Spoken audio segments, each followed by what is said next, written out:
Hey, Chris Lord here with Chris Lord Contracting. Today we walked into a situation. This might be, in my 20 years, the absolute worst cover-up I've ever seen in my life. Just come in, follow me. First glance, you see a beautiful house. This is a flip house. Beautiful island, gold cabinets, wood floors. Everything's brand new. Nice floating stairs, exposed brick wall. You would think, wow, I'm buying a gem.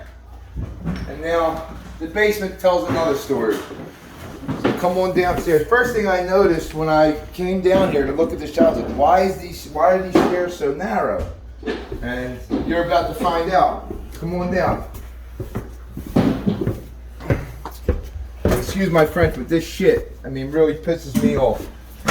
I'd like to say the guy's name who did this, but since this is going online, I can't. You come in, look at this basement wall. I got called in here because this lady, beautiful finished basement, drywall, constant water every time it rains. So had a structural engineer come in the areas I could see the foundation. Watch out, Mike. They had this plywood here. So they lowered the basement. This I originally could not see because there was drywall there. But in the mechanical room over here, mechanical room over here, the panel room over here, they have plywood, meaning they lowered the basement, didn't underpin, and held the soil in with just plywood and left it there, which is should be criminal. So that's what we expected coming into this job. We're going to do our underpinning, get a French drain system in, put a new floor in, drywall, paint, done. So now cut to get our permit, come to start the job, and here's what we find. At first glance, you would think that this foundation wall's coming in, but that is not the case.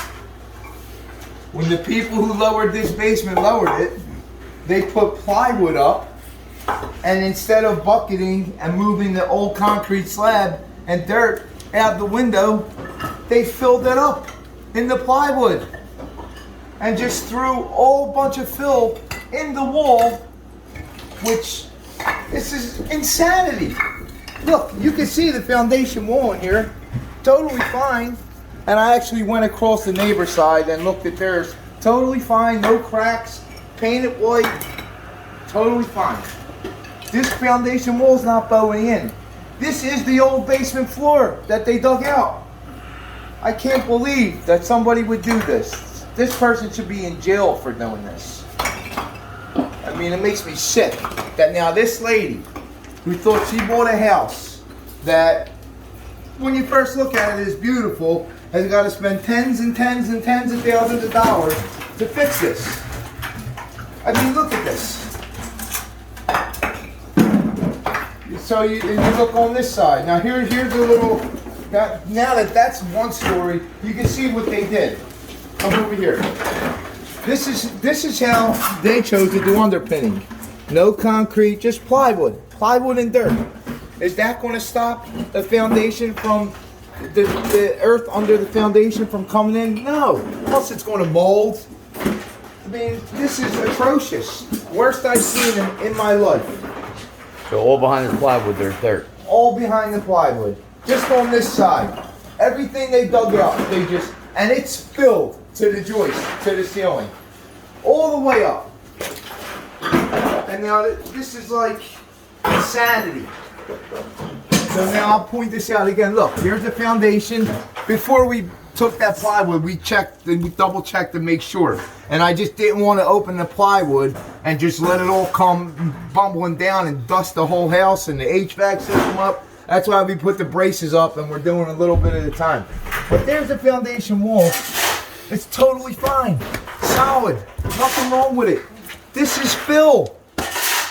This isn't a mistake. This is on purpose. So, I advised, what do you do in a situation? I told the homeowner she wants to go after the guy. I told her I'll document everything, take pictures, videos, and but this is like, what do you do? Do you spend tens of thousands? Because this ain't an insurance thing. Insurance won't cover someone who does a job wrong. That's not what insurance is for. For someone who a homeowner's insurance claim. So what did she do? She spent tens of thousands of dollars to fix her basement, or go get a lawyer to come after this guy that she knows is going to happen. You're going to be stuck in litigation for years. I mean, this is bullshit. It's a disgrace. This guy's got no business doing anything. I mean, I wouldn't pay this guy to dig a hole. I mean, this is a disgrace. So now we got to get the fans running. We got to get the, you know, this is like double the job, easy. And, you know, the homeowner's stuff to go. And, I mean, we've seen, I mean, look at the mold on the bottom of the plywood. Look at it. You can see it's starting to mold and rot.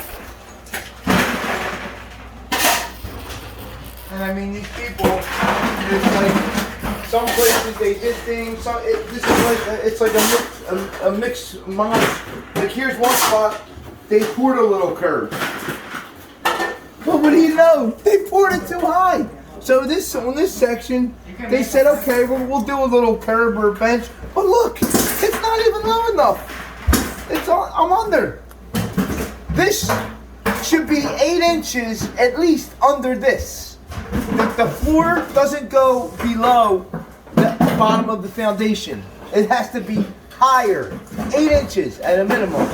Now what we have to do is we do our underpin 4-foot sections. In the city of Philadelphia, you have to have something called special inspections, where a structural engineer comes and watches the whole time to make sure everything's done to plan, to code, and then at the end of the job, when we go to get our final pass compliance, we submit the engineer's report saying everything was done to her specifications, and then we get passed and we get to move on. But I mean, there was a permit pulled on this house. That's another thing. But this was done, I guess, the special inspections thing started happening about, I want to say 3-4 years ago. Before that, it was just a city inspector's job to come and just do like pre-pour inspections. Every time you would have an underpin pour, they do a pre-pour, and then you call them back when you have another time. But there was a permit on this house. I mean, somebody had to see. I mean, I just can't fathom that they got away with this. I mean, it's insane. So, I mean, we're gonna dig it out. We're gonna get it out, and then we're gonna fix it. I'll show you the video when it's done. We're gonna put this basement back. We're gonna do all quartet flooring. I mean, that's another thing. This lady's got grandkids that are down here. A lot. You can see the chalkboard paint. The kids are always playing on the chalkboard, and this is what they were living in for a year or two. So I'm going to sign off. We're going to get to work. We're going to get this fixed. Just please, when you go to buy a house and the basement is lowered, get a contractor to look at it who's qualified in that area. Don't just rely on a home inspector, because sometimes, you know, this is a specialty thing. The home inspector might not know what to look for with these kind of situations, because, I mean, nobody needs to be blindsided like this. Nobody. Let me know what you think about this. If you had any similar situations like this, let me know. If you need any advice, I'll reply to the comments, and that's it. I'll see you on the next one.